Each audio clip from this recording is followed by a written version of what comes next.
We have a question from a viewer about higher education and what we might see in terms of budgeting issues or potential extra resources supplied there in this what's left of this session. Um, so let me start with you, Representative Kotyza-Witthuhn. What might be moving in the higher education space, if anything? Whoops, you're on mute.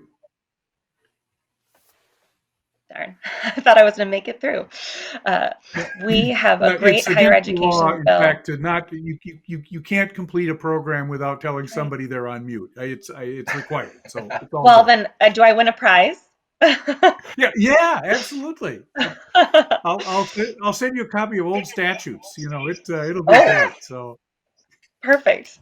Perfect. go ahead. I'm sorry. No, thank you. You have to have levity, right? Um, I think the bill that we passed off the floor in the House has a lot of good investments at the higher ed level. It's somewhere that we need to continue investing in Minnesotans. We know that we've seen a decrease in attendance over the past few years and a decrease in enrollment, and of course we know that tuition keeps going up. So we really have to kind of find a place to meet in the middle, and make sure that students are getting some of the dollars that they so much need, in order to continue on with their secondary education.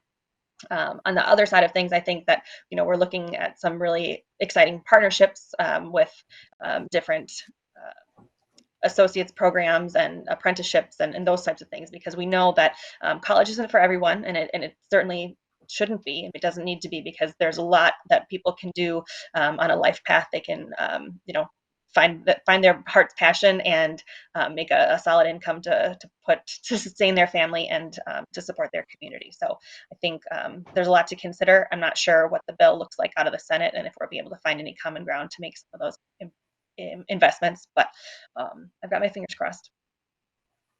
Representative Garofalo. As Representative Kotyza-Witthuhn stated, higher education enrollment has been in a state of decline for many years. And so a lot of times the institutions that are set up, the infrastructure they have in place, necessitates consolidation and downsizing. We have seen some of that taking place in some of these institutions, but really the solution to this is not going to be additional funding or additional spending from the state.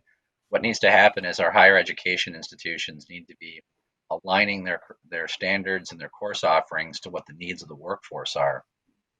Candidly, we got too many people majoring in things and getting degrees in items that are just not marketable. They're not providing the skills that are needed in a dynamic workforce. And don't get me wrong, it's great to get a degree that allows you to have a better understanding in the world. But if you're going to borrow tens of thousands of dollars to get that degree, you need a job to pay that off, to pay for that investment. And right now, the majors that are being sold to kids that they're majoring in, the skills are just not needed in the marketplace. It was said by someone a couple of years ago that there were more students in America majoring in journalism than there were journalism jobs in the United States.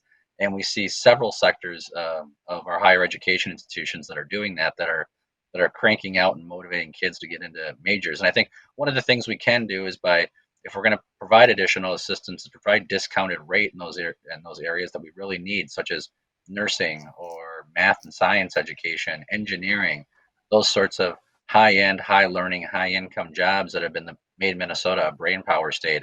We're going to be much better off if we have people majoring in that instead of cranking out people majoring in women's studies. Senator Marty. Well, Not I that women's will. studies isn't important. I would argue that the only purpose of higher education is not job preparation. It's one of many purposes, and part of it is to make us human. I mean, the arts, you don't need arts to get a job. But why do we have arts education? Why do we have literature? Why do we have all the liberal arts? Because we want people to be more active. We want them to be engaged as humans, as a society. I think that's a big part of it. So we shouldn't say that higher education is solely job creating, solely for the purpose of training people for jobs. But that is a key part of it. And we often miss what we should be doing. Up in some parts of greater Minnesota, the talk about we got to help people get the jobs they can get. Up on the Iron Range, I was meeting with several legislators and with the head of the Iron Range Resource Rehabilitation Board, we were talking about, they talk about tourism and mining. Those are relatively small portions of the economy. The biggest ones, healthcare and building things, and healthcare and carpentry, things like that. The guy head of the IRRB, I think he said that he was one of my colleagues saying, there's a 3-year wait she was hearing for people to get some work done on a home in certain parts of greater Minnesota because the backlog of jobs is so great. And same thing we're hearing, this guy said, yeah, that's exactly what he's hearing in his hometown. It's 3-year wait to get some work done, to even get a bid for work on your house. And when we've got that, and there are a lot of people who are looking for work, the building trades are skilled jobs that pay good wages. So why aren't we using our community colleges better to do that? But that requires funding too. The idea that people should be graduating with debt as big as a home mortgage and they don't have a home to show for it, just an education, that's a generational thing. My generation, you could work summer job working in the school year and not end up with any debt from higher education. Nowadays, people coming in with huge debts. And I think that we as a society have an obligation to do that. So it's not just funding, but funding is a part of it. And we have not kept up our obligation as a state. We've committed in law to funding 2/3 of public higher education. We're not close. So I think it's funding and finding the right ways to fit the right people for the jobs that are needed. And I have to tell you, I 100% disagree with Senator Marty. I don't think we should be building a government-funded training program to compete with the highly skilled apprenticeship programs that we have for our trade unions in the state. Minnesota has some of the highest standards, highest education, highest quality workers coming out of those institutions that are 100% privately funded. I don't know why we would fund a government competition for that. That's going to result in more expenses. We should be doing things to promote more construction. If I could just finish, we should be promoting more construction. Promoting items that allow for. Then we'll go back to Senator Marty. Go ahead, Representative. Yeah, thank you, Barry. Thank you, Barry.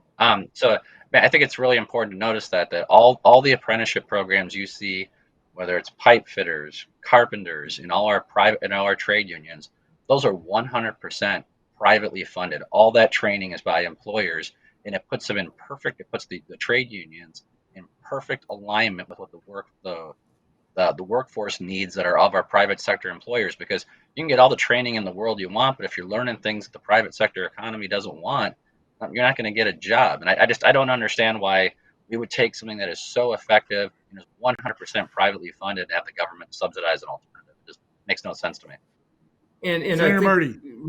Representative Garofalo clearly misunderstands, because I strongly support the apprenticeship programs. I was going to mention that. I didn't, because I know they're very successful. But in some communities where there are no apprenticeship programs available, where there are people, community college on the Iron Range that could be training people for this, I think we use that. We use whatever we can to help people get the jobs they need. There's skilled jobs needed. There are people who want the skilled jobs. You get them into there. Yes, the apprenticeship programs are tremendous. I'm a strong advocate of it. And as you point out, it's not public funding for there. But to me, if we have people in greater Minnesota that could use some skilled job training things, that's a good place to put it in. It's really important. So I agree with what you're saying. I'm disagreeing with what you think I'm saying. Representative Kotyza-Witthuhn, we don't mean to cut you out of this conversation, but what are your thoughts on the training issues? Did I start this question? I think we went back and forth a little bit. I think you did, but I didn't want you to feel that you were left out of the conversation. So if you have any closing thoughts, we'll give you the floor.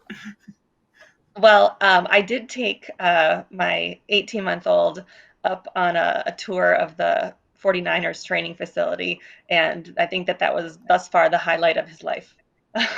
They run an amazing program. It's a fabulous property, and I think that just making sure that we have the right partnerships in place to make sure that folks who aren't based in that area, that they can get to where the training is, and like Representative Marty said, I mean, maybe there's in today's virtual world, like we're chatting here tonight, I mean, what can be done outside of those training facilities, or what can we do to make sure that people have access? I knew the 49ers were recruiting early. I didn't realize it was that early. Wow, that's.